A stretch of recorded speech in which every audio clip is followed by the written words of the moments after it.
Hello বন্ধুরা, তো আজকে আমরা সকাল সকাল উঠে বেরিয়ে পড়লাম মুর্শিদাবাদ থেকে অর্জুনপুর যাবো একটা আত্মীয় বাড়ি। আর যেতে যেতে এখানে দেখলাম কত আম বাগান, লিচু বাগান, তার সাথে দেখলাম কত মেয়ে মানে স্কুল ছুটি হয়েছিল, স্কুল থেকে যাচ্ছিল। আর ওদেরকে দেখতে দেখতেই আমরা চলে এলাম এখানে অর্জুনপুর হাই স্কুল। দেখতেই পাচ্ছ এটা অর্জুনপুর হাই স্কুল বড়।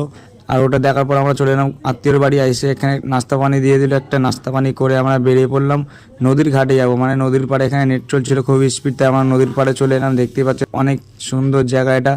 তারপর আমরা পাহাড়ের উপর দিয়ে আস্তে আস্তে হেঁটে হেঁটে যাচ্ছিলাম, লড়ে লড়ে, মানে পড়ে যাওয়ার ভয় লাগছিল, অনেক পাথর এখানে।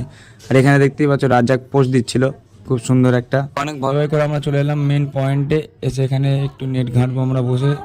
খুব সুন্দর দেখাচ্ছে এখান থেকে জায়গাটা, দেখতেই পাচ্ছ। ওইদিকে একটা আইল্যান্ড আছে, মানে পুরো শুকনো মাঝখানে, চারিদিকে পানি। তারপর এখানে আমি একটা টিনের নৌকো চালালাম, মানে যেটা আমি কোনোদিন ভাবিনি সেটা করলাম আজকে। ফারাক্কা নদীতে টিনের নৌকো নিয়ে একটু ঘুরলাম, খুবই ভালো লাগলো আমার, খুব সুন্দর লাগছিল চালাতে। আর এই ভিডিওটা কার কেমন লাগলো বলে যাবে, আর কে কোথা থেকে দেখছো সেটাও কমেন্টে বলে যাবে। দেখা হচ্ছে পরের ভিডিওয়।